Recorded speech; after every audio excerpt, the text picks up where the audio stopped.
Mesdames et messieurs, bonjour. Les périodes électorales et toutes les actions y afférentes foisonnent souvent d'événements qu'il est peut-être utile d'analyser sous un prisme autre que celui politique. Et c'est à cet exercice que nous allons nous atteler ce matin avec le docteur Théodore Moïdé, socio-anthropologue. Avec lui, nous allons essayer d'analyser quelque peu tout ce qui fait objet de crispation en cette période, quitus fiscal, certificat de résidence.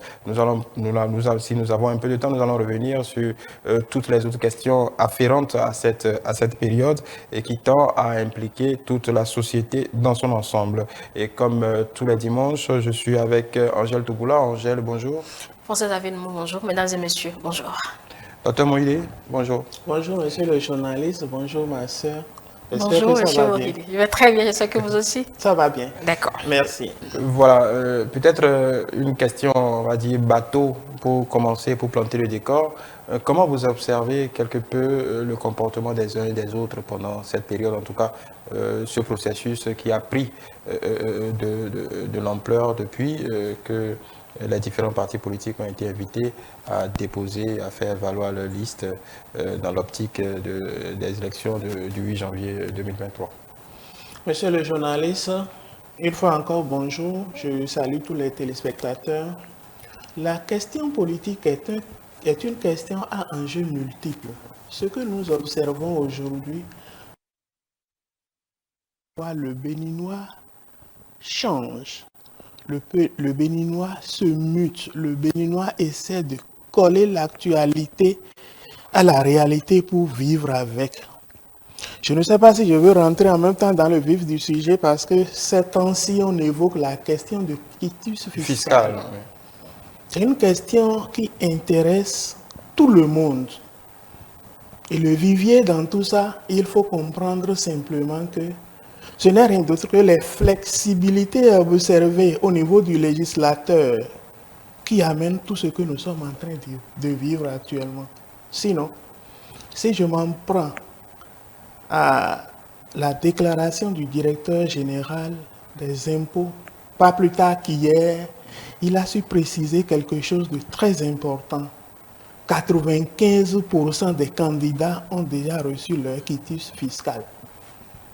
Ce que nous appelons en sociologie le résidu social est propagé, est encensé, est mélangé à telle enseigne qu'on observe, où on vit un mélange hétérogène aujourd'hui, où ce peu de résidus, 5%, monsieur le journaliste, anime la population à telle enseigne que l'on puisse simplement dire qu'il y a mésentente politique, ou qu'il y a une sorte de privilège qu'on accorde à certains acteurs politiques, alors que tel n'est pas le cas.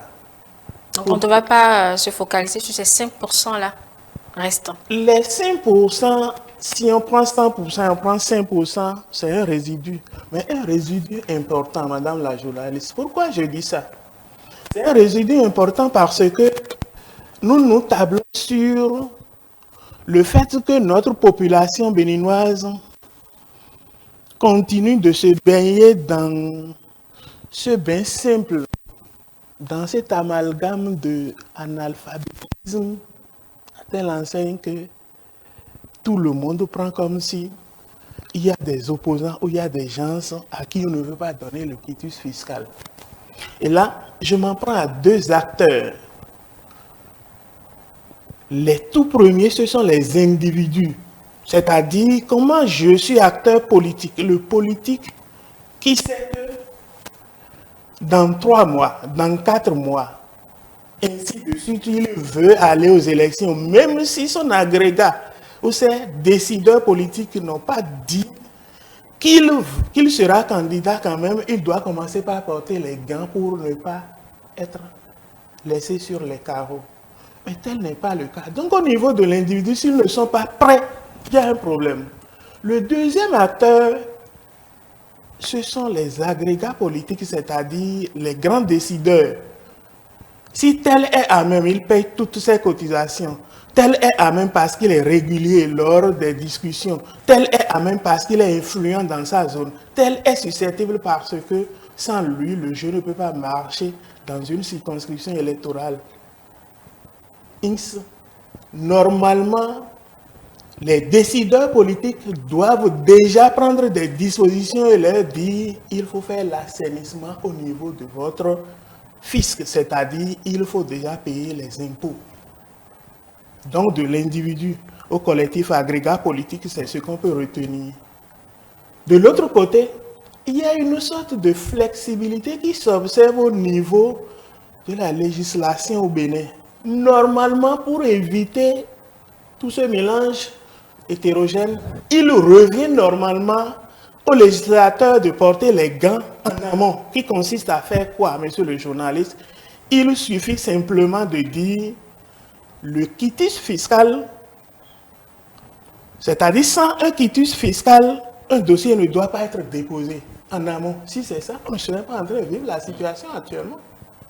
Donc, c'est de là vous parlez des flexibilités au niveau de la législation. C'est ça. Mais est-ce que ça va constituer un blocage, justement, à un moment donné? Madame la journaliste, il y a un fait important qui est lié à ce quitus fiscal-là.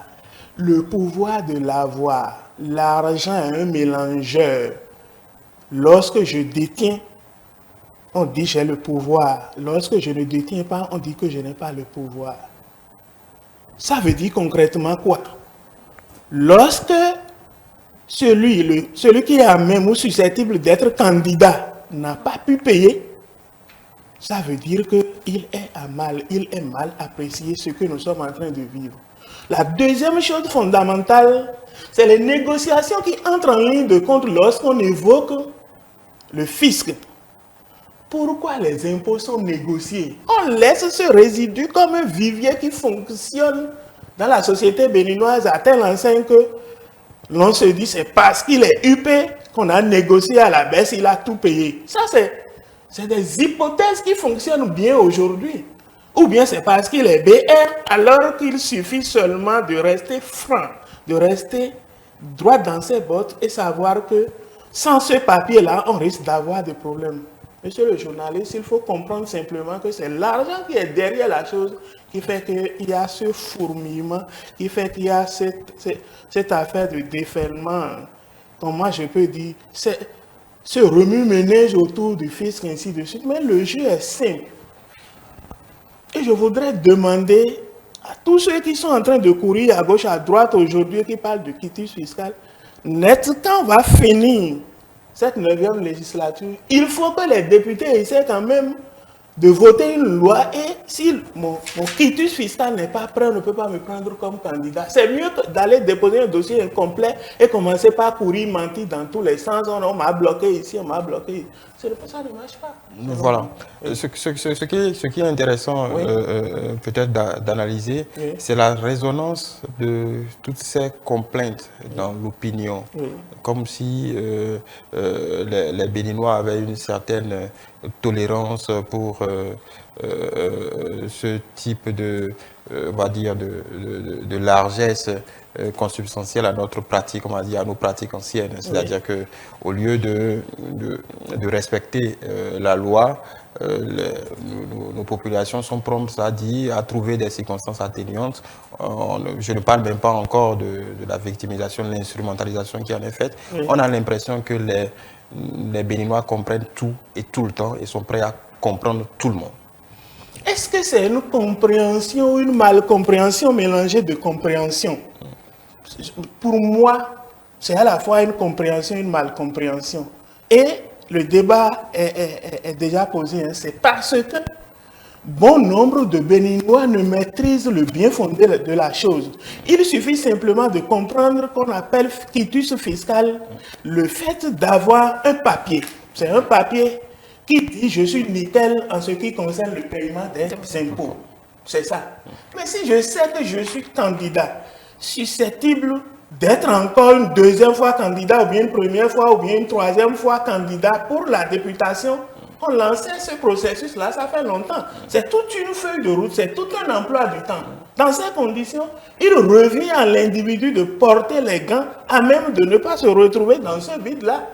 Pire encore, c'est pourquoi je ne voudrais pas encenser un parti politique, mais avoir tout ce que nous lisons sur les réseaux sociaux. Il y a un parti, par exemple, qui est nickel dans tout ça là, qui a déjà reçu, par exemple, son récépissé définitif. Alors, pourquoi les autres ne peuvent pas marcher sur cette droite ligne-là? Peut-être qu'eux, ils ont eu la chance de tomber sur des candidats qui Non, sont... voilà les résidus, madame la journaliste, c'est ça ce que je dis. Voilà les résidus sociaux qui démontrent combien de fois le Béninois n'est pas prêt à accepter la conjugaison légalité, légitimité. Voilà. La loi doit accompagner ce que le peuple est en train de dire. Et pour ne pas créer un vide social, il faut que la loi essaie de clouer le bec. C'est tout comme aujourd'hui, je dis, François Xavier, j'ai trouvé une affaire de communication et tu vas gagner 1 million en 2 jours. Peu de réflexion après, tu vas dire, il y a la criette là. Ça veut dire quoi? La barrière est déjà posée à telle enseigne que ça fait peur à tout le monde et ça nous discipline de façon horizontale et verticale. Pourquoi ne pas poser cette barrière-là en même temps? C'est-à-dire, sans quitus fiscal et sans quitus fiscal, votre dossier ne peut pas être déposé. On ne sera plus en train de faire ce débat-là aujourd'hui. Oui, mais le débat va toujours subsister parce que le débat de je n'ai pas eu mon quitus fiscal parce qu'on m'a bloqué. Oui. Et ce qui serait intéressant de voir, c'est que pourquoi dans la société qui est la nôtre, ce type de discours passe. Ce type de discours passe pour 2 raisons. La première raison, c'est parce que nous aimons les négociations sociales. Sous d'autres cieux, un individu lambda peut rester entre 4 murs et dire c'est parce que ce parti politique qui a reçu le quitus, qui a reçu, comment on appelle ça, le récépissé définitif, est dans les méandres du gouvernement actuel. Donc ça veut dire que leurs négociations ont marché. Le vide se trouve au niveau de la loi, c'est-à-dire l'impôt se négocie. Donc ça veut dire un individu X qui se trouve dans BR ou bien qui se trouve dans UP aujourd'hui peut négocier ce qui a 1 million, il peut payer 100 000 et passer. Mais la négociation Parce n'est qu'on pas a mis uniquement... négociation. La négociation, justement, n'est pas uniquement dans le camp de ceux-là qui semblent être proches du pouvoir. La négociation, vous l'avez dit, elle est dans la loi. Donc la négociation, elle est généralisée. Tout le monde peut faire la négociation. Même le contribuable lambda peut négocier. Voilà, donc en fait, la question de Xavier, peut-être que je vais la repréciser. Pourquoi nous sommes à même d'écouter tous ceux-là qui passent par le caractère de victimisation ou ne passent par l'option de victimisation pour pouvoir faire pression, puisque pour certains observateurs, c'est une pression pour pouvoir faire pression sur les institutions. Madame la journaliste, on appelle ça jeu politique. Le clientélisme politique exige un certain nombre de jeux à enjeux multiples.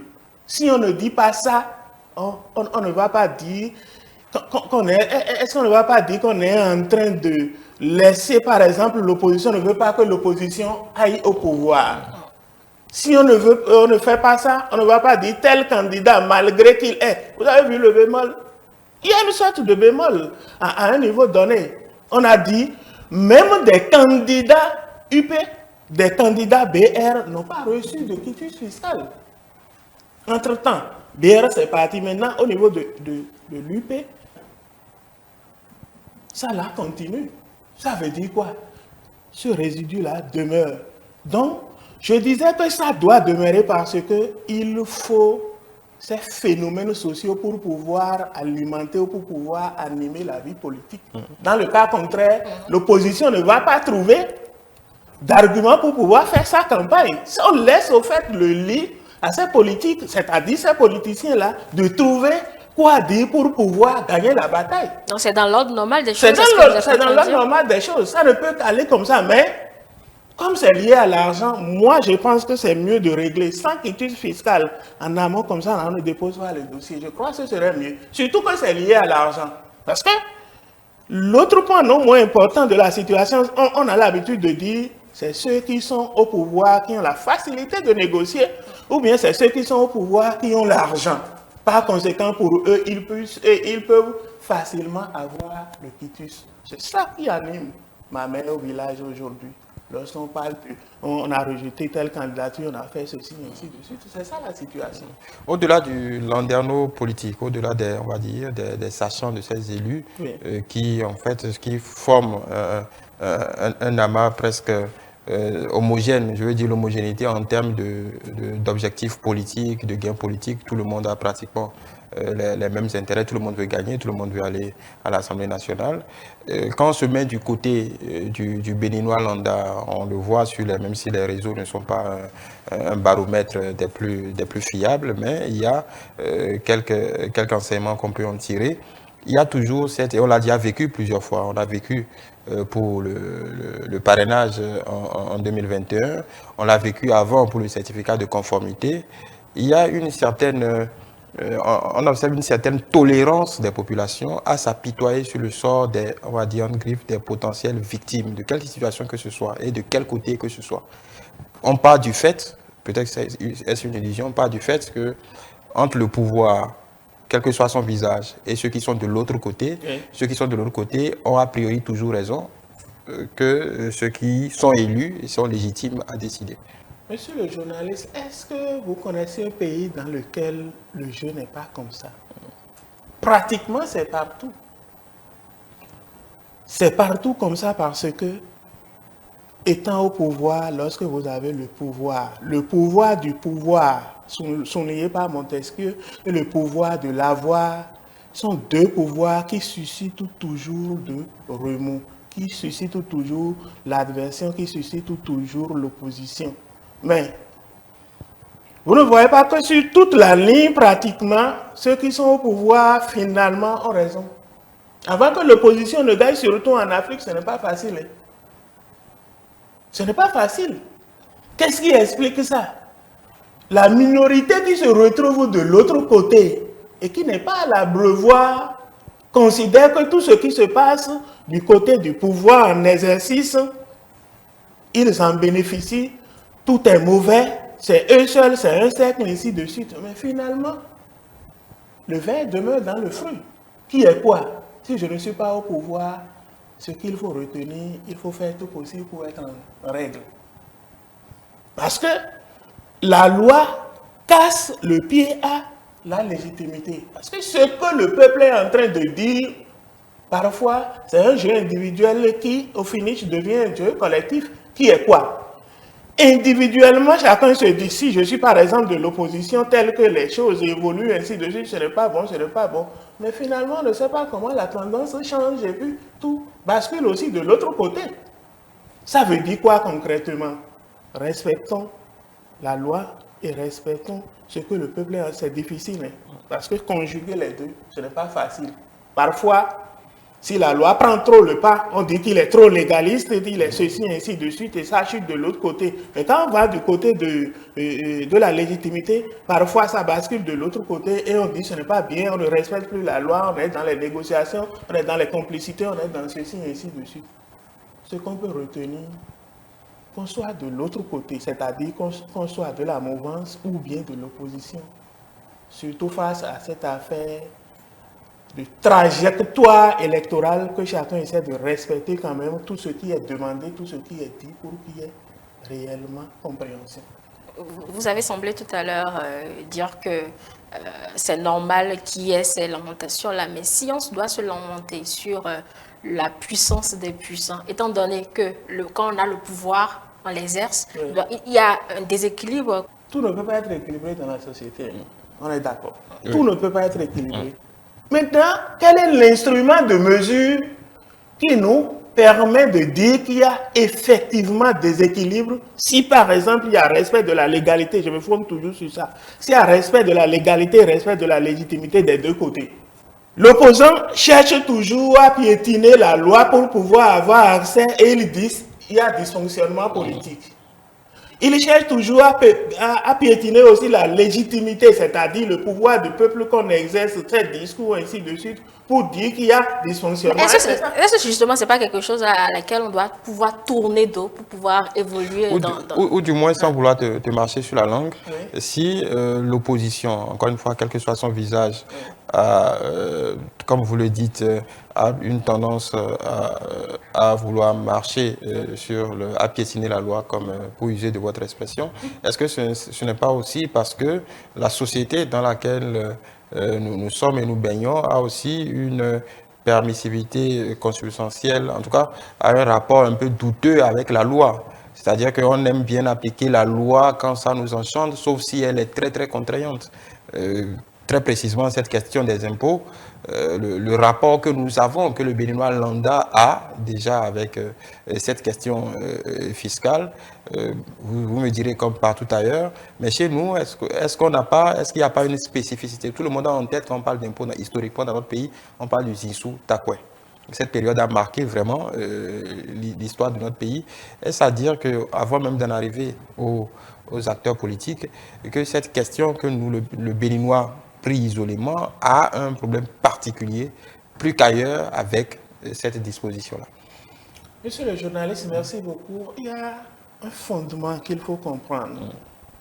Est-ce que sans impôt, l'environnement social peut fonctionner? Non. Surtout que nous sommes dans un pays où tout se base pratiquement sur les recettes fiscales. Les recettes fiscales. Dans ces conditions, si on ferme les yeux, les négociations vont jusqu'à ce qu'on essaie de laisser un certain nombre d'acteurs et sociaux. À un moment donné, on risque, surtout ces temps-ci où morosité économique, ce n'est pas pour le Bénin seul. Comment on va fonctionner?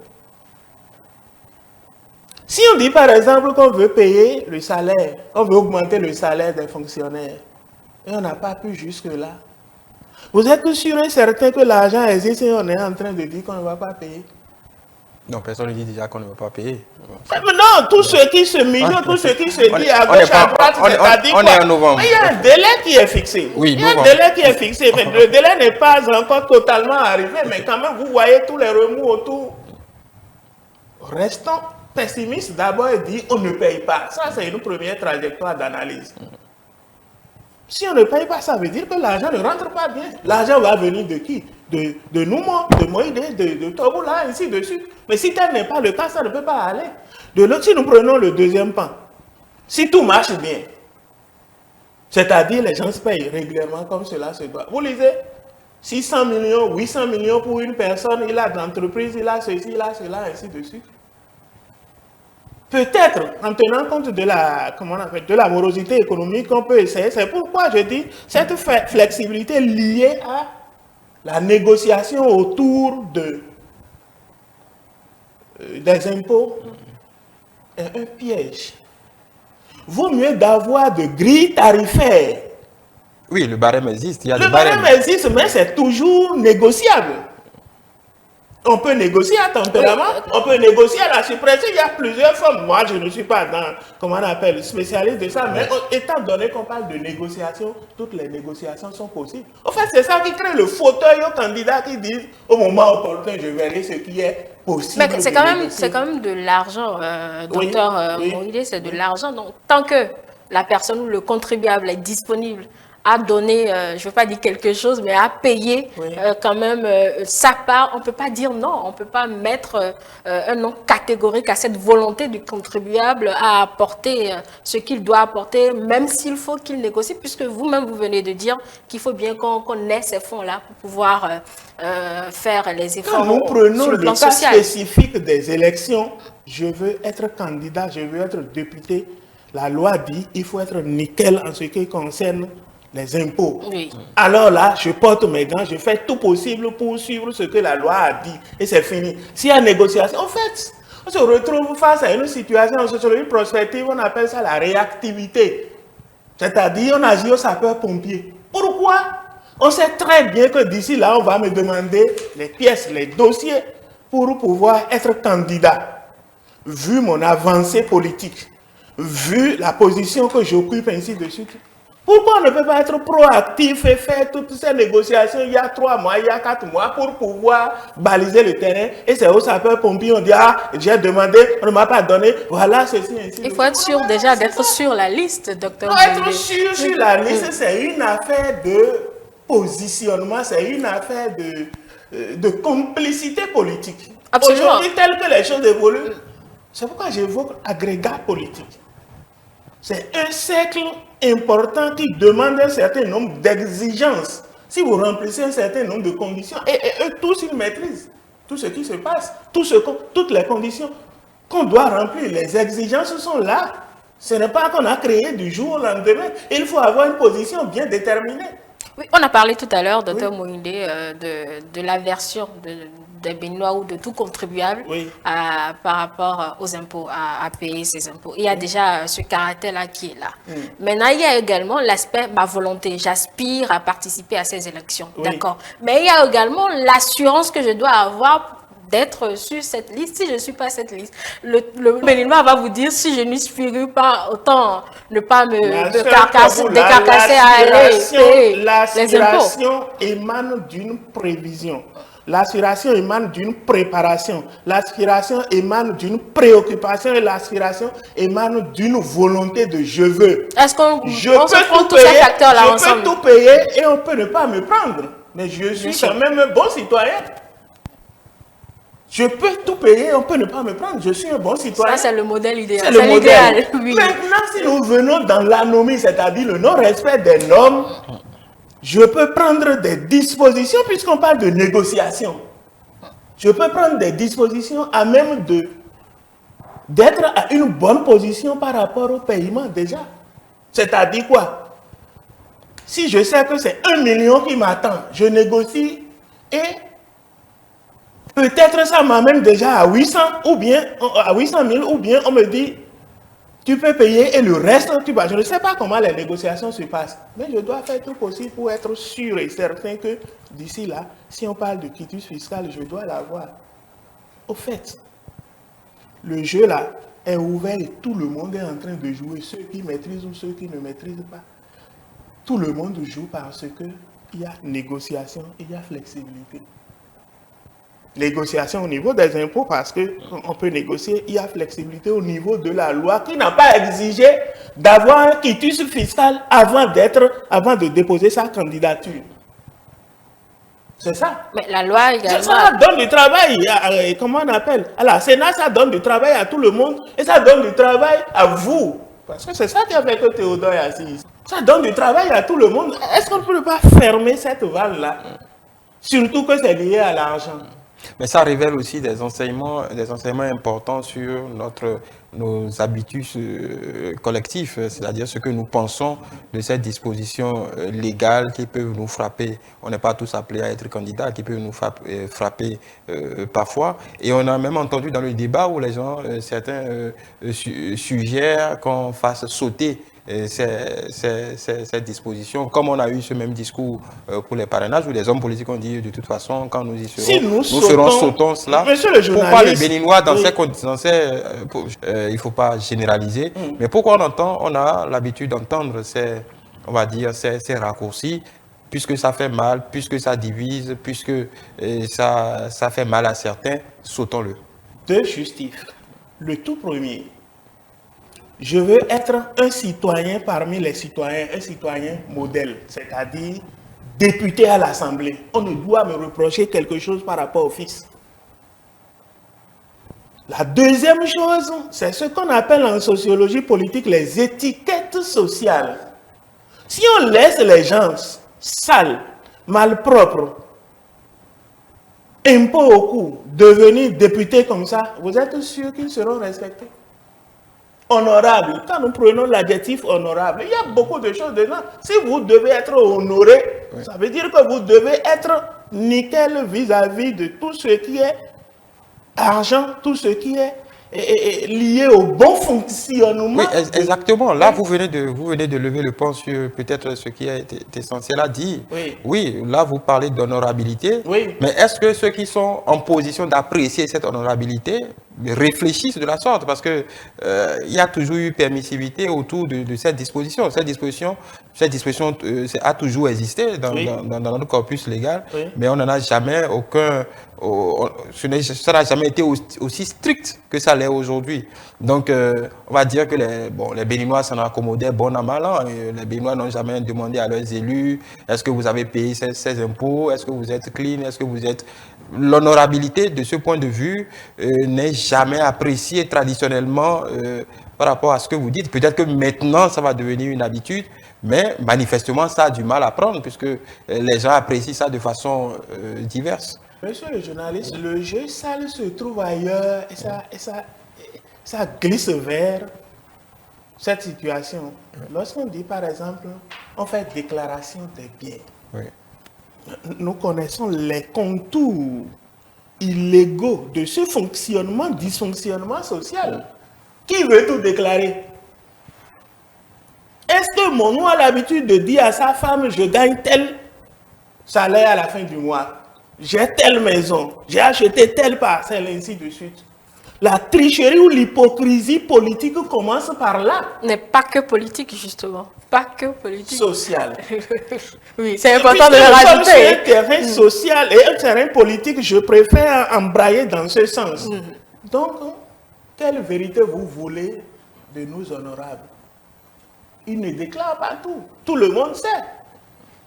Combien de fois M. Assogba a crié sur tous les toits, tel n'a pas fait ça, tel n'a pas fait ceci, tel n'a pas, Jean-Baptiste Elia, tel n'a pas fait ceci, ainsi de suite. Et pourtant, le jeu continue.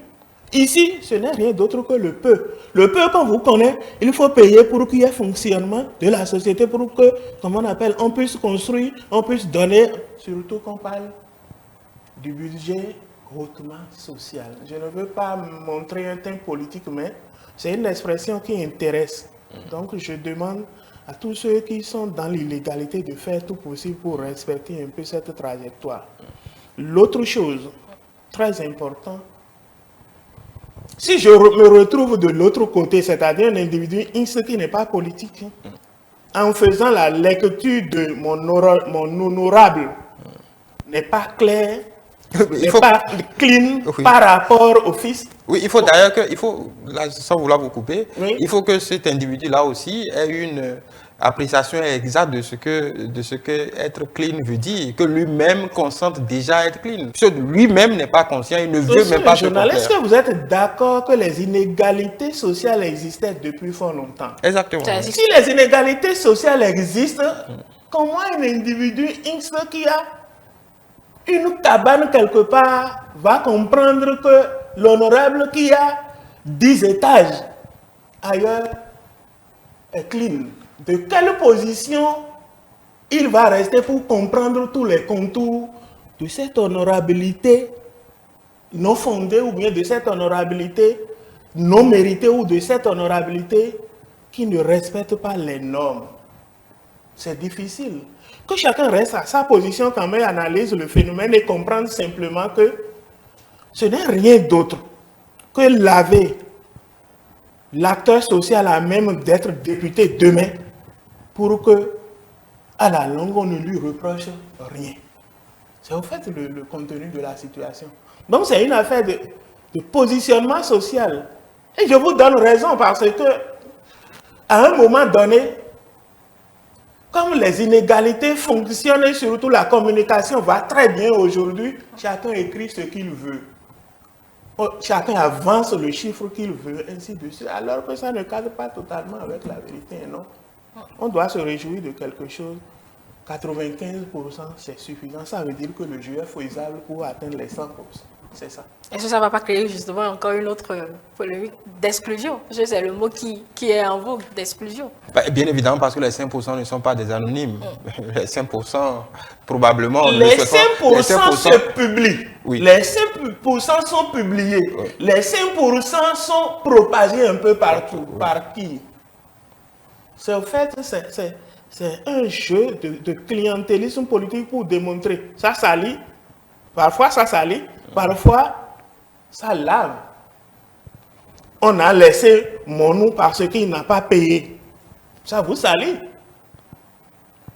Mais de l'autre côté, on a laissé mon nom parce qu'il est un potentiel candidat. Ça crée de frustration. Si ce n'est pas ça, la société ne peut pas fonctionner. Il faut qu'il y ait quand même des équilibres pour qu'on puisse en discuter.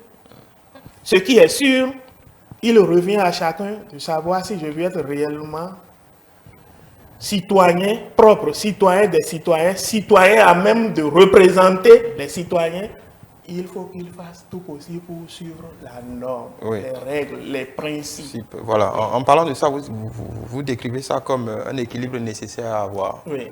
Mais seulement, quelle est la limite? Parce que quand on entend le discours de ces personnalités, des hommes politiques, Oui. il y a ce qu'on peut appeler un certain chantage à la paix.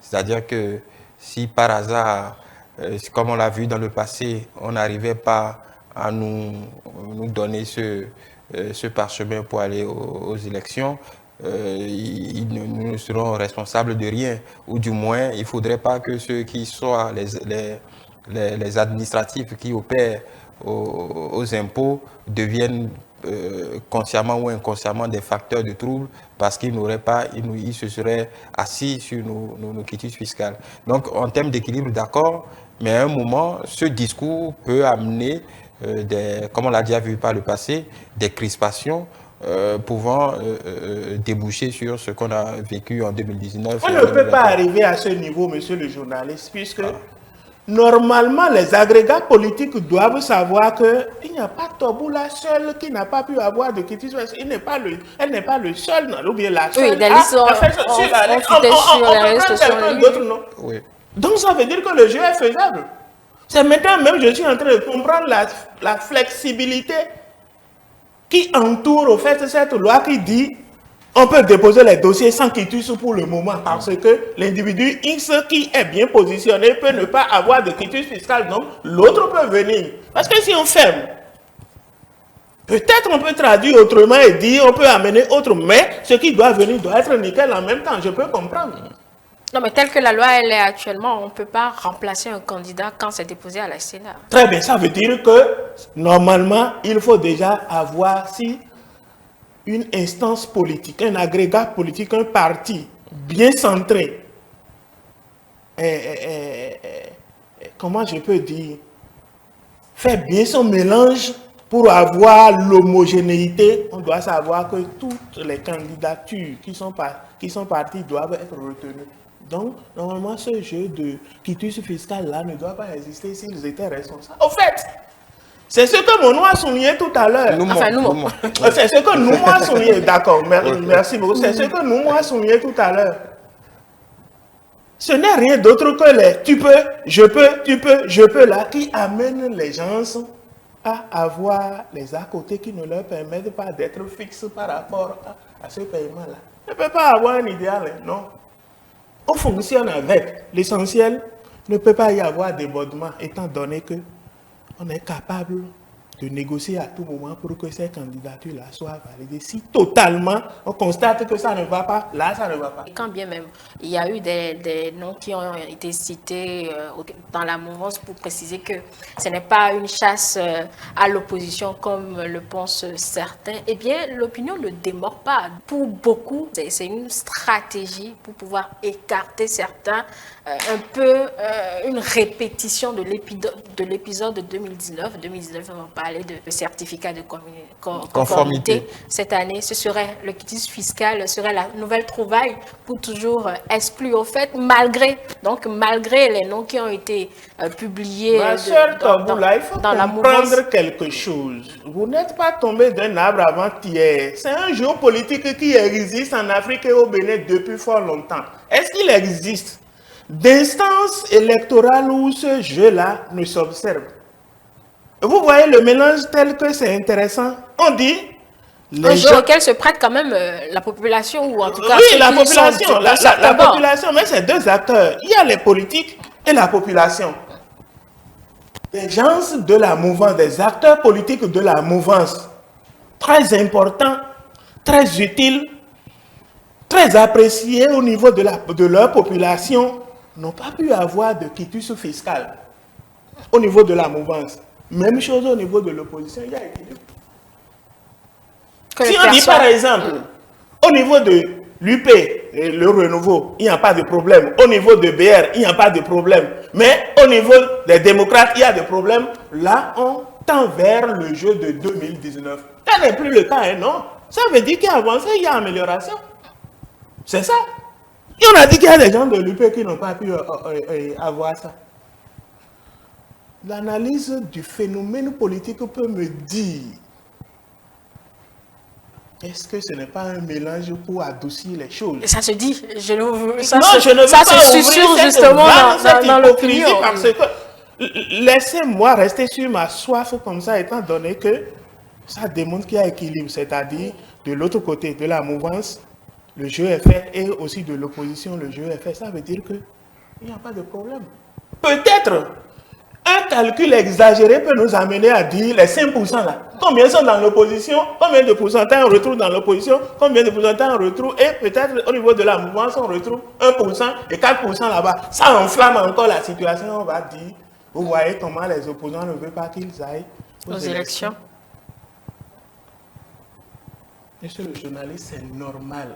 Si la société ne fonctionne pas comme ça, il ne peut pas y avoir compétition. Quand on parle d'élection, c'est la compétition. Que chaque compétiteur, né ou pas, ou un acquis, la compétition peut être innée. La compétition peut être un acquis social. Si ça devient un acquis social pour quelqu'un, que la personne essaie de se conformer aux normes, aux principes et aux lois en vigueur, et puis le jeu devient facile. Un joueur qui ne va pas faire l'entraînement de façon continue le jour où il monte sur le terrain, il devient défaillant devant tout le monde. C'est ça. L'autre question consubstantielle à ce que nous vivons en ce moment, c'est que ceux qui ont les 95% qui ont pu s'en sortir, qui ont montré patte blanche, qui ont pu s'acquitter de leur dû à la société, certains, légitimement d'ailleurs, certains aiment professer, être dans un manteau de bons citoyens, vouloir donner l'exemple, quelque chose de normal, parce qu'il faut payer ses dûs. Mais est-ce que cette posture, pour beaucoup de ce qu'on en voit, ce n'est pas juste une case qu'on est arrivé à cocher? Est-ce que cette exemplarité qu'on veut professer n'est pas feinte? Et la seconde question, est-ce que ça infuse vraiment dans la société? Est-ce que les Béninois s'y retrouvent en réalité?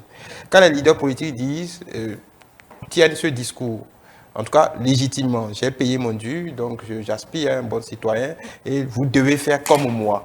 Est-ce que le devez faire comme moi infuse réellement dans la société que nous constituons?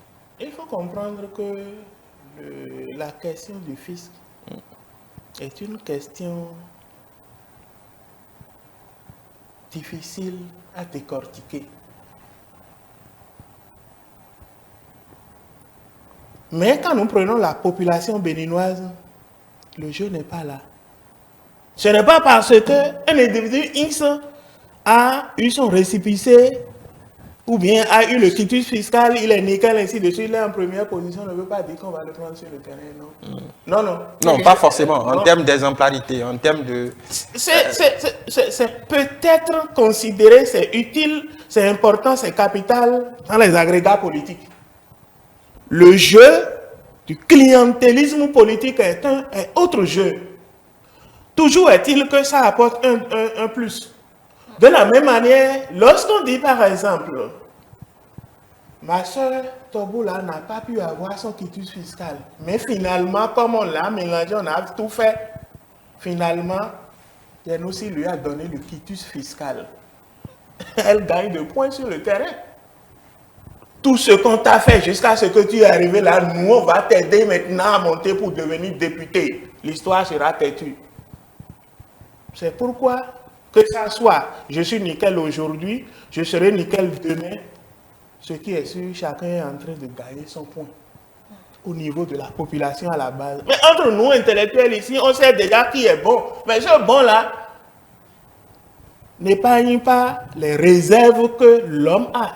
Réserve anthropologique de l'homme, je sais ce que je pense de toi au moment opportun. C'est comme un jeu politique simple, facile et fatal à lire au Bénin aujourd'hui.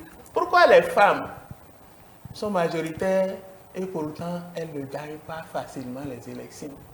Ça, c'est d'autres considérations. Il y a d'autres considérations, mais c'est ça. C'est-à-dire ce que l'autre pense de son fort intérieur ne s'extériorise pas. C'est pourquoi je dis le pourcentage qu'il est un bon citoyen amène là, et le pourcentage qu'on ne lui a pas vite donné de récépissé et de quitus fiscal, ainsi de suite. Ces pourcentages-là sont des pourcentages faibles. Qu'on le veuille ou pas, que ce soit ancien député ou député à venir, ils savent que le jeu se fait sur le terrain. C'est tout.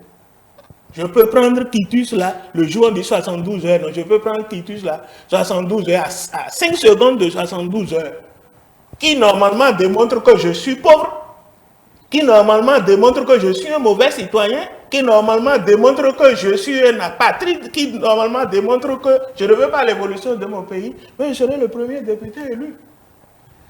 C'est la base qui fonctionne comme ça parce que c'est lui qui est le médaillon, c'est lui qui entretient les gens, c'est lui qui parle de l'éducation, c'est lui qui parle des projets de développement, c'est chez lui. Donc, on doit l'encenser. C'est ça le jeu. Pour pouvoir tirer son bénéfice au moment opportun. C'est ça.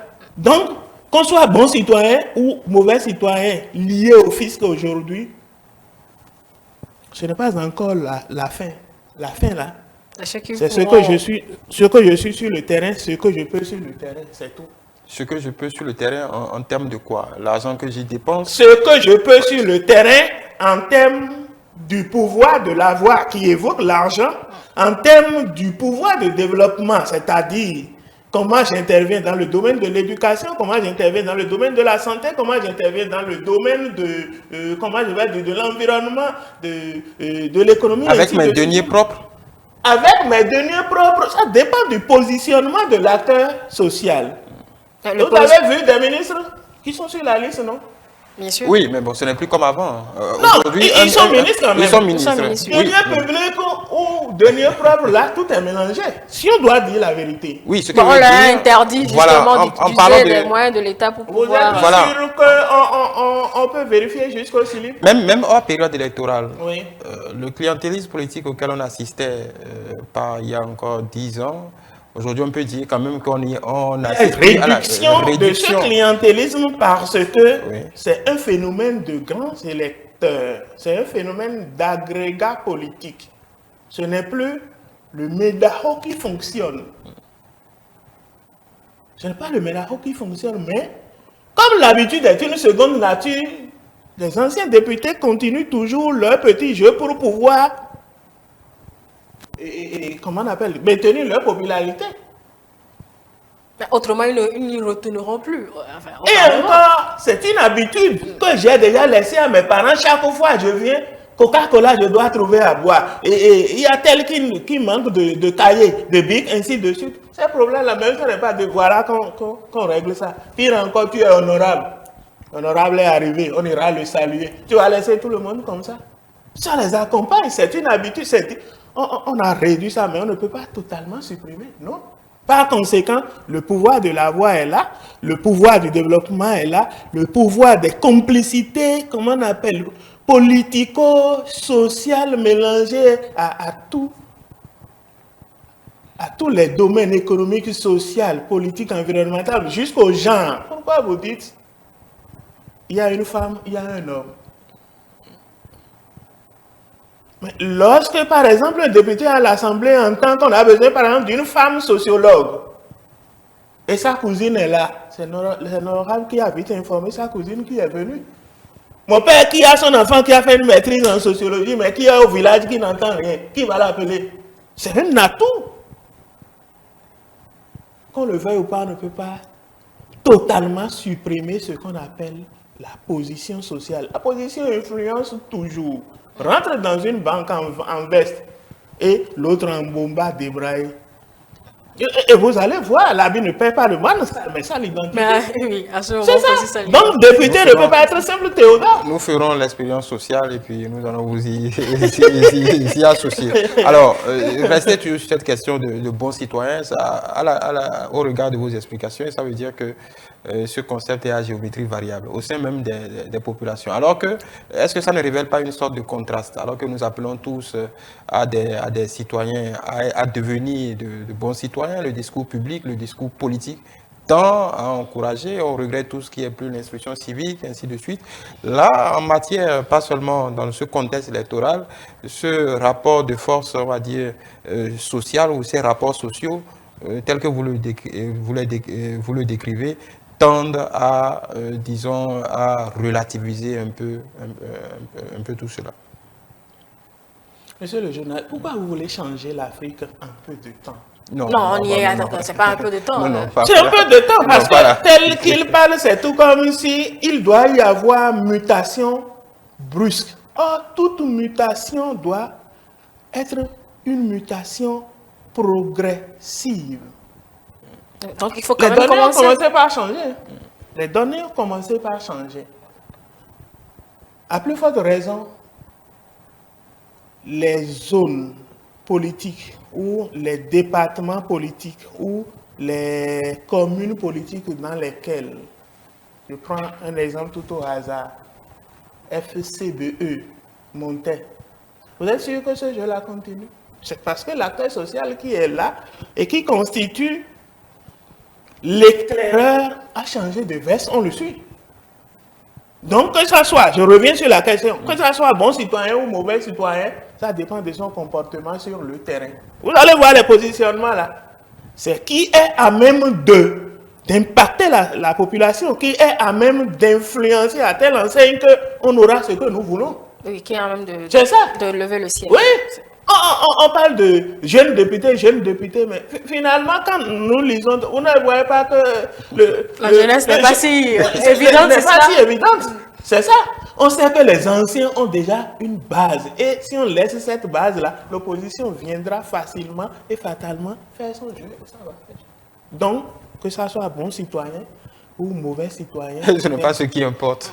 Ce n'est pas ce qui importe, c'est sa position sur le terrain. Position d'alors entretenue, position d'alors bien tenue et entretenue amène toujours la position d'aujourd'hui. Oui, l'objectif étant de gagner, Dr Mohi. Oui, l'objectif étant de gagner, mais si on gagne comme ça, parce que c'est au fait l'orientation que François Xavier veut donner à la question en disant quand est-ce qu'il y aura changement, quand est-ce qu'il y aura modification. La modification ne va pas venir de sitôt.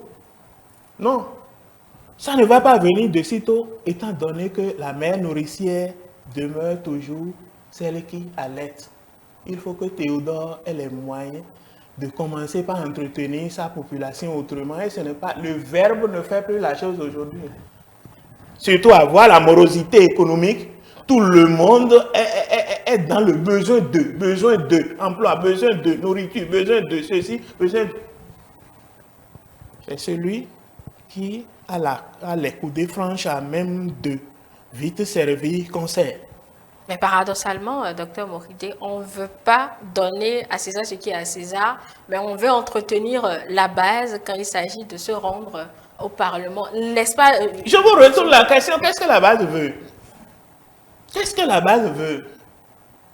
La base ne veut que le peu. Et ce peu-là, ceux qui entretenaient ce peu-là existaient. Et si on ne les positionnait pas, il y aura basculement politique, c'est le jeu.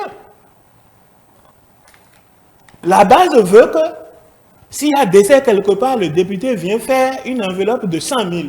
La base veut que s'il y a approche de la rentrée, les honorables ou bien les élus arrivent quand même à marquer leur arrivée, ainsi de suite. Peu lui importe donc que son député à lui soit en règle par rapport aux normes. Règle ou pas règle, s'il est député, c'est pourquoi j'ai dit, même s'il obtient son quitus fiscal à une seconde près de la fin, c'est qu'il l'a fait, c'est l'essentiel. Il sera élu. On ne peut pas changer cette tendance-là facilement. Puisqu'on parle justement du bon comportement par rapport au fisc et que nous avons autant de difficultés, est-ce qu'il faudrait peut-être pas une politique pour nous amener à pouvoir honorer cette obligation-là à un moment donné pour que cessent justement toutes ces récriminations ou tous ces mouvements-là en période électorale? 3 niveaux de frustration justifient la réticence et la résistance vis-à-vis du fisc. Premier niveau. Lorsque les conditions ne sont pas bien remplies, c'est-à-dire l'eau, la présence de l'eau, la présence de l'électricité, la présence de voies, ainsi de suite, pour nous, intellectuels, rien n'est fait, ou bien c'est fait un peu, ce n'est pas totalement fait, je vais payer un peu. Deuxième niveau, je ne sais pas, est-ce qu'il y a des maisons qui sont construites et après 10 ans ou bien après 15 ans, on a dit la maison, on n'a plus accès à cette maison-là à cause du fisc, par exemple. Non, généralement, c'est par rapport aux entreprises. Troisième niveau, les négociations par rapport au fisc ne permettent pas à tout le monde de comprendre concrètement ce qui se passe là. On peut négocier à la baisse, on peut négocier à la hausse, on peut négocier rester au niveau de la... Ou bien parfois même, la vie arrive, mais ça ne dit rien à qui que ce soit. vous évoquez l'éducation, ça ne peut pas être une éducation, mais c'est une sorte de résilience, d'adaptation qu'il faut faire. Si nous avons fait le Zisutak, c'est qu'on peut rééditer sur la banque. Le Zisutak est péjoratif. Oui. Vous ne donnez que l'exemple. C'est devenu péjoratif. Non, était péjoratif, est péjoratif. Ça a freiné un peu l'évolution d'un candidat que vous-même, vous savez très bien. Mais tel que les impôts évoluent aujourd'hui et tout le monde est en train... Vous ne voyez pas que si on doit rentrer dans le tréfonds même de l'analyse, à un moment donné, on peut dire les Béninois se sentent frustrés par rapport aux impôts. Alors que la réalité est là, sans ça, là, il ne peut pas y avoir fonctionnement. Il y a un quatrième niveau important. Le quatrième niveau important, sans les impôts, il ne peut pas y avoir fonctionnement du gouvernement. Il ne peut pas y avoir fonctionnement du pays aussi. On va trouver l'argent où? Et tout ça là démontre que l'Afrique est en train de refuser le développement s'il y a réticence et résistance par rapport au fisc. D'où je parle d'une certaine éducation. Ce n'est pas une éducation. L'éducation passe par 3 niveaux. Le premier niveau dit quoi? Être éduqué, s'éduquer. Deuxième niveau et troisième niveau, éduquer. Être éduqué, qui va nous éduquer? C'est la répression. C'est la loi qui va dire enfermer. C'est la loi qui va dire quoi, ainsi de suite. Quel que soit la phase de chez moi quand même. S'éduquer. Quand est-ce que je vais faire l'adaptation et commencer par payer 10 ça là maintenant? C'est parce qu'on dit ça là qu'ils ont amené là. Je vais payer, mais c'est pourquoi? Avant c'était taxe sur, comment on appelle, véhicule ou bien sur vélo, ainsi de suite. Les gens payaient 1000, je ne sais pas, 110 francs ou bien ainsi de suite, ils payaient. Mais on sait que c'est pour mon vélo que je roule. Aujourd'hui, est-ce que tout le monde, même l'intellectuel, arrive à comprendre l'importance de ça là, qui contribue au développement? Tout ce que nous faisons, tout ce qui est réalisé, je vais dire, ne vient que de ce sous-là. Donc, qu'on le veuille ou pas, ce n'est pas une éducation, mais c'est une adaptation. Il faut qu'on commence par appliquer cette forme de résilience qui nous amène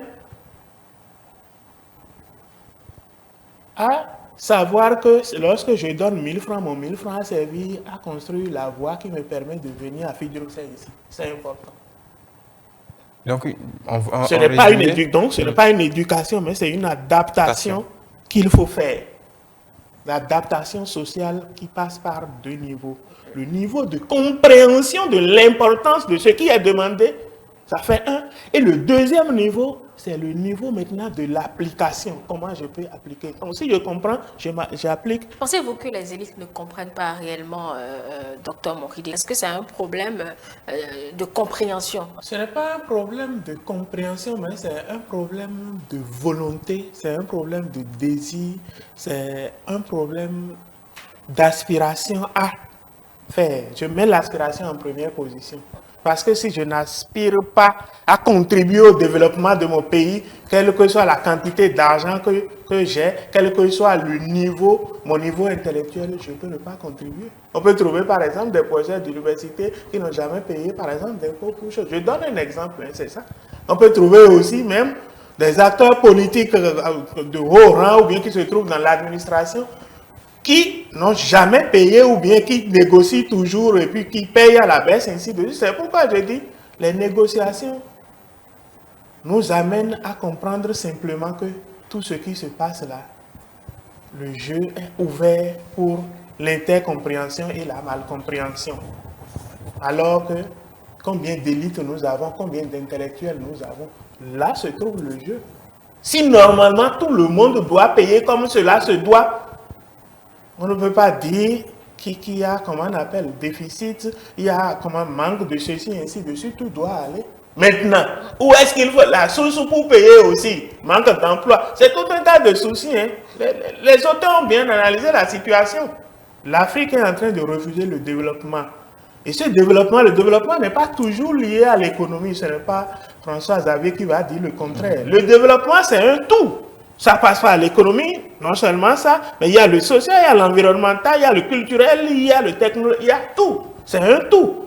Mais avant de se fonder sur cette base, il faut d'abord adapter pour le paiement.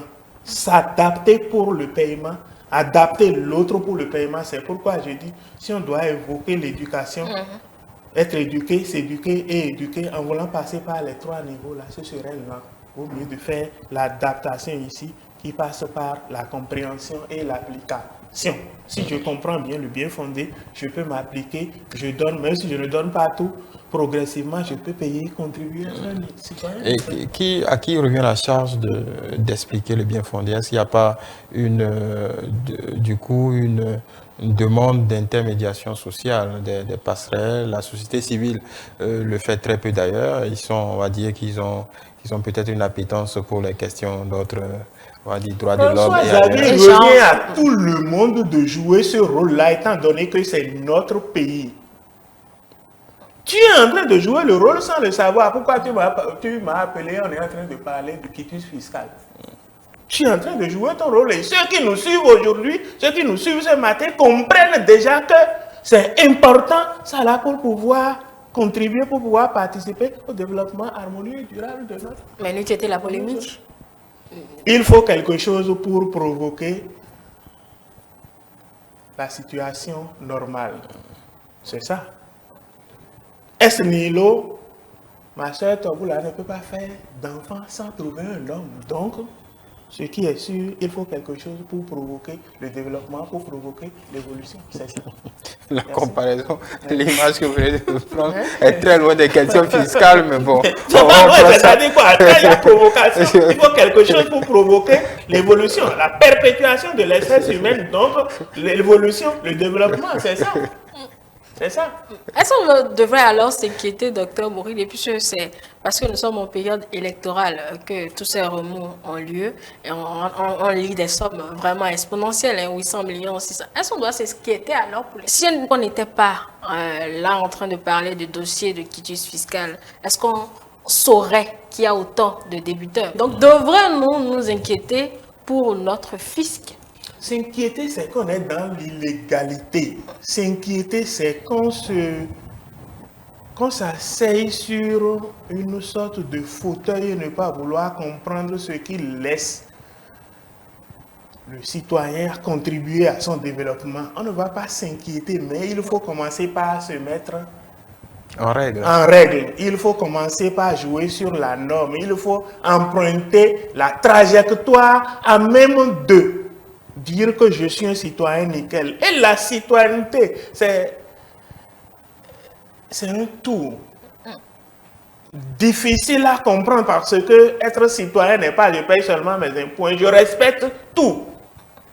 C'est un jeu sociologico-anthropologique qui demande à l'être humain qui se trouve dans la société de comprendre que l'environnement dans lequel il vit a besoin d'être entretenu par ceux à qui il délègue son pouvoir. Et ceux-là ne peuvent pas prendre leur propre source, ne détiennent pas autre source de financement que ce qui va venir de nous-mêmes pour pouvoir faire évoluer les choses. Dans le cas contraire, restez toujours dans les interstices de l'intercompréhension dans le sens de je ne veux pas payer, dans l'intercompréhension de je négocie pour l'année prochaine, dans l'intercompréhension de laisse ça d'abord, dans l'intercompréhension de c'est mon parent, il faut biffer ça là, finalement on ne va pas évoluer. C'est ça. Donc, le citoyen doit savoir que il vit dans un espace bien déterminé. L'espace a besoin d'être entretenu par lui-même à travers tout ce qu'il donne, tout ce qu'il paye pour pouvoir. L'impôt est une contribution à l'évolution de l'espace dans lequel on vit. Faut-il le rendre créable? C'est possible, parce qu'il y a toujours une sorte de réticence et de résistance qui est toujours derrière tout ce qui est l'espèce sonnante et trébuchante. C'est mieux. Je reste tranquille et je donne. Ce n'est pas si facile, hein, non? On a d'autres priorités. C'est pourquoi on a mis les négociations. Même si tu n'es pas en même de tout payer aujourd'hui, fixe quand même un temps, essaie de faire ceci, ainsi de suite. Mais pour les députés, ça ne doit pas être le cas, étant donné qu'ils doivent être des citoyens types, des types d'hommes de la société, des citoyens, à même d'être un exemple à suivre. Par conséquent, surtout, il y a une partie très importante par rapport à ça, c'est quoi? Ils sont des honorables, donc ils ont beaucoup d'avantages. Si je dois amener un peu de rire, pourquoi ne pas aller contracter de prêts pour le moment, aller payer, et quand les avantages vont venir là, Je vais rentabiliser. c'est aussi, un boulevard. Encore faut-il avoir l'assurance d'être élu. Oui, ça dépend, ça dépend de la position. Mais tous position. ceux qui sont bien positionnés, généralement, ont l'argent pour régler leurs problèmes. Voilà. Parce que la société essaie de conseiller. Il y a beaucoup de choses qui se passent dans l'autre face qu'on ne maîtrise pas. Peut-être qu'il y a des gens, dont un groupe d'individus, une société solidaire les amène quand même à dire ça ne va pas rester comme ça, prends tel sou, prends tel sou. Cette forme de solidarité agissante existe. Pourquoi ne pas aller dans ce sens? C'est notre député, non? Aujourd'hui, il n'a pas les moyens de payer. D'accord, nous restons solidaires derrière lui pour qu'il puisse accéder maintenant à l'Assemblée au moment opportun. Il va nous retourner la censure. C'est un jeu faisable. La société, quand même, vit de ses problèmes et règle les problèmes. C'est pourquoi l'arbre problème est là, mais l'arbre solution est à côté en même temps.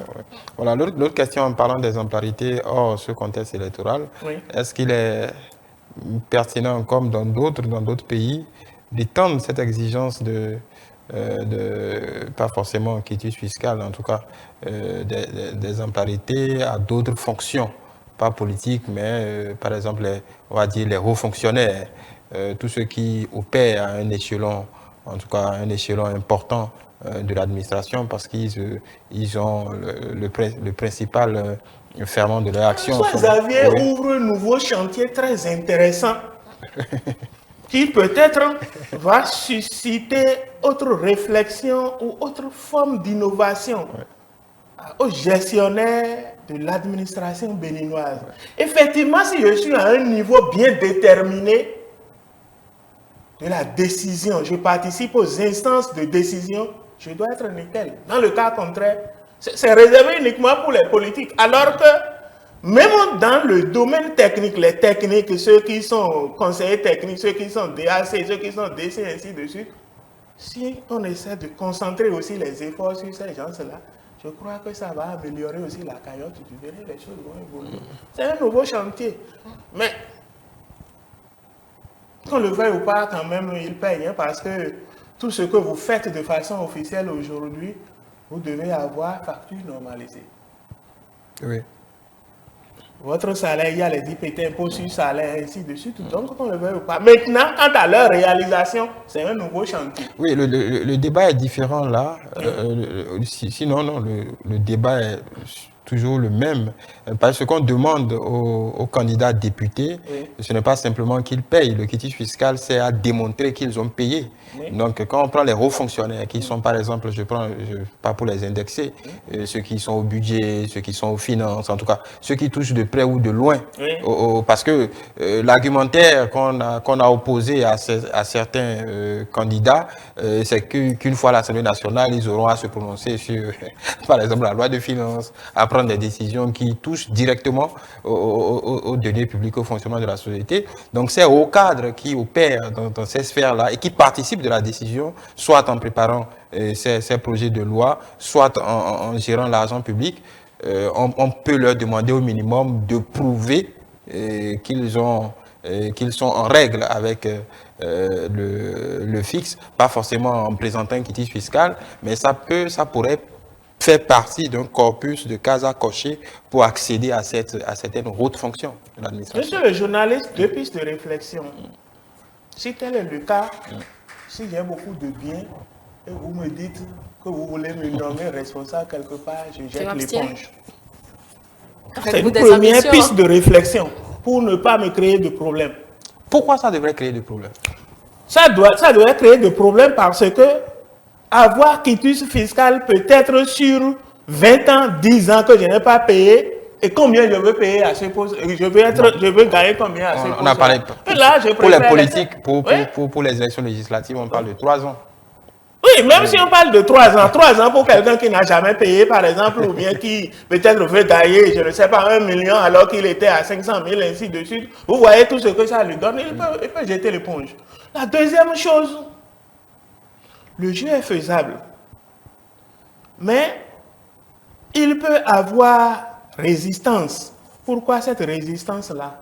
Cette résistance parce que je veux servir le pays. C'est une contribution aussi. Comme les députés. Non, les députés, il y a pas, non, les députés proviennent de la population qui, du jour au lendemain, d'accord, oui, entretenu, oui, arrive quand même à dire qu'il peut partir. Ce n'est pas un concours. Non. On n'apprend pas pour être député, mais j'apprends. Je détiens un certain nombre de qualités pour servir votre pays et vous voulez fouiller mes slips avant que je ne vous serve là. Là, je peux dire non.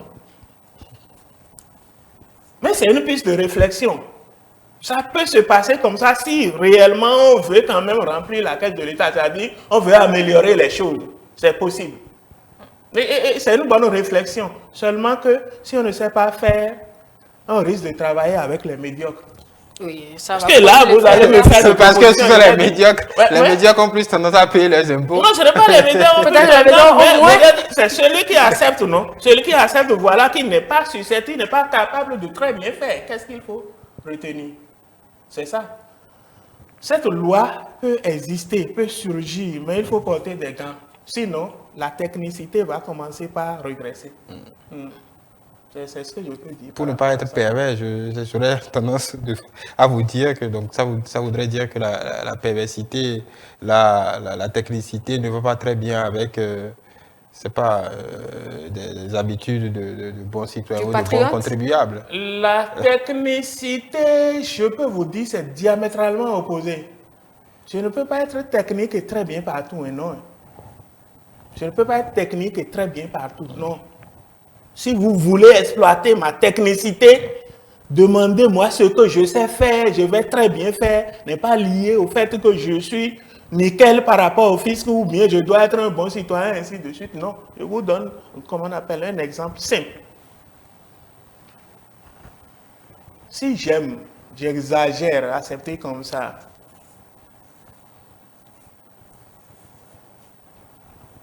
coucher 3 femmes. Enfin, une nuit, j'ai dit j'exagère, c'est normal. Une nuit.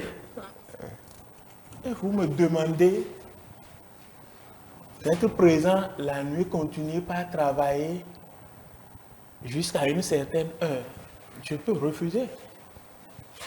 Parce que ma technicité a de limites. Oui, vous avez une technicité particulière. Particulière qui a de limites. Donc, ne me demandez pas ce que je ne peux pas ou bien ce que je ne veux pas. Généralement, quand le technicien est sollicité pour ce qu'il ne veut pas, il ne fait pas bien. Est-ce que cet exemple rend bien la chose, docteur Moridi? Ça rend bien parce qu'il faut exagérer peut-être pour que les gens puissent comprendre la technicité a une modération. Et la modération s'observe par la bonne volonté. La bonne volonté qui dit je peux travailler de 8h à 19h. Si vous lui demandez de faire jusqu'à 20h, soyez sûr qu'il peut avoir de livret. C'est-à-dire il y aura dysfonctionnement.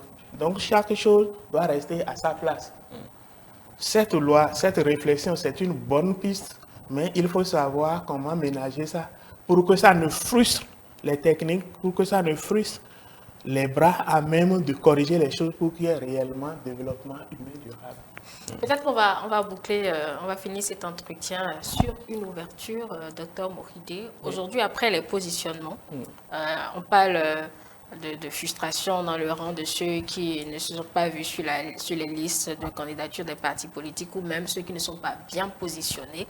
Alors, cela m'incite, moi, une question.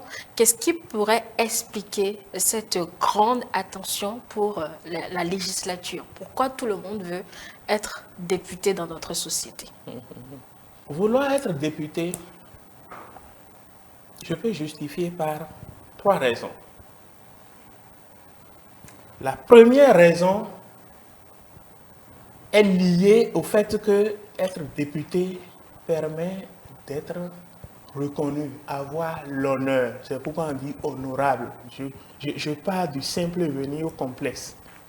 La deuxième chose que personne ne peut dire facilement et simplement, c'est les avantages liés à cela. C'est-à-dire quoi? Tout ce qui est prime, indemnité, salaire, ceci, ainsi de suite, c'est intéressant. Troisième chose, c'est la vie politique, l'animation de la vie politique. C'est important. Vie politique veut dire la gestion de la cité. Je veux être aux instances de prise de décision par rapport à ma commune, par rapport à mon département, par rapport à mon pays. Mais il y a d'autres postes, justement, pour pouvoir faire de cette gestion. Mais si mon peuple m'envoie, je l'avais entretenu, je continue de l'entretenir, et il m'envoie, je ne peux pas refuser.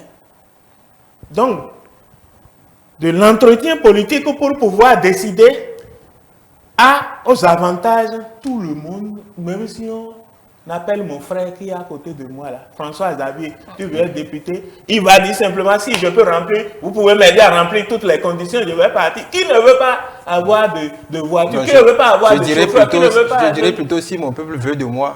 Non, votre peuple veut de vous, étant donné qu'on a parlé de députés, votre peuple veut de vous. Et encore, lorsque vous vous retrouvez dans un agrégat politique bien taillé, que le peuple veut de vous ou pas, il suffit d'être candidat. Vous êtes sûr que tel que ça se passe, par exemple, quand on prend Cotonou là, tel que les gens sont positionnés et ils évoluent comme ça. Vous êtes sûr que c'est toujours la volonté du peuple? Non, hein? Est-ce que le peuple même est plus à témoin avant cette on dit UP, celui qu'on a mis là, on dit, moi je suis pour UP. Celui qu'on a mis là, je peux ne pas être pour lui, mais je vote UP, donc ça veut dire qu'il s'en va. Le jeu politique actuel est très intéressant à tel enseigne que vouloir l'analyser, le clientélisme va l'envoyer dans d'autres sens et voir plus l'imposition ou l'exposition politique liée à le tout. C'est-à-dire quoi? L'Assemblée. Le regroupement des acteurs politiques forme un. Et quand on place ce un là, vous êtes obligé de vous aligner derrière lui et puis il s'en sort facilement. C'est une bonne réflexion. Hein? C'est une très bonne réflexion parce que dire j'ai créé des partis à gauche, à droite et puis ça devient obligé de quémande, je vais dire, ce n'est plus bien. Tout est responsabilisé. Je crois face à ça, que vous le veuillez ou pas, on peut vous positionner un candidat et vous êtes obligé de le prendre parce que l'autre est dans UP et c'est votre connaissance. Il essaie d'arranger ou déranger les choses en votre faveur. Vous êtes obligé d'agir comme ça et ça évolue, c'est ça. Mais que faisons-nous à un moment donné de la qualité de ces échanges-là une fois au Parlement si on peut positionner tout le monde? Non, le positionnement aujourd'hui...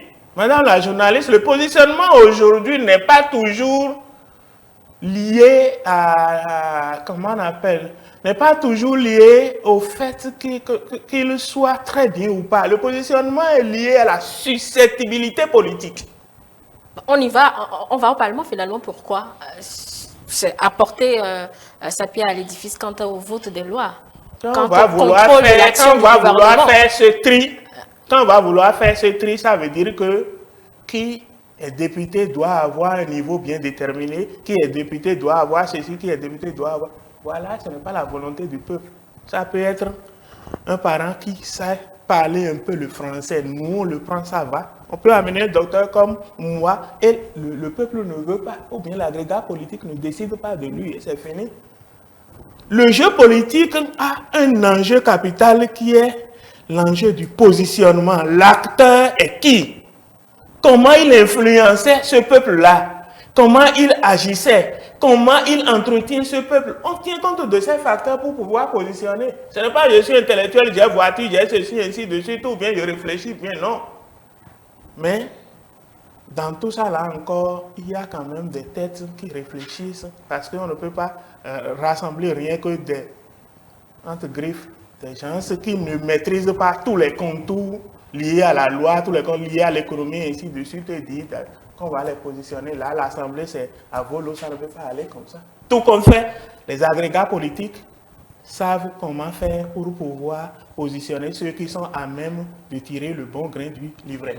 Voilà, merci à vous, docteur Mohide Théodore. Je pense que vous avez contribué à ce débat. On est parti du quitus fiscal, le rapport donc entre le contribuable, le rapport que le contribuable a avec cette obligation vis-à-vis du fisc et également d'autres relations des Béninois par rapport à la gestion de la cité. François-Xavier, nous sommes en train de finir. Oui, peut-être pour dire au docteur Moïse, puisqu'il ne veut pas de quitus fiscal pour les hauts fonctionnaires, peut-être a-t-il peur que ça en infuse aussi à l'université pour occuper le poste de chef de département et qu'on sorte.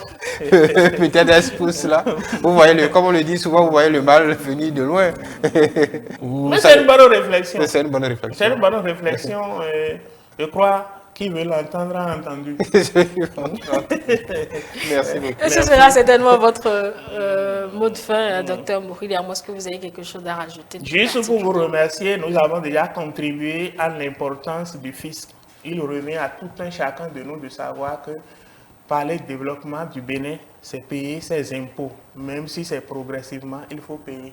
Surtout si on veut être un citoyen nickel, honorable député, il faut faire tout possible pour suivre la norme, la bonne trajectoire qui est d'avoir son quitus fiscal. Mais plus au sapeur-pompier, il faut faire tout possible pour l'avoir d'avance. Je vous remercie. C'est nous qui vous remercions. De toute façon, beaucoup de réflexions ont été menées autour de cet entretien et d'autres ouvertures ont été faites. Donc, je pense que chacun de notre position, on saura prendre l'essentiel, mesdames et messieurs. Ainsi prend fin l'entretien de ce dimanche. Merci de nous avoir suivis. Bien évidemment, ce programme se poursuit avec le reste des plateaux. Tout de suite, derrière nous, ce sera le duel avec nos invités.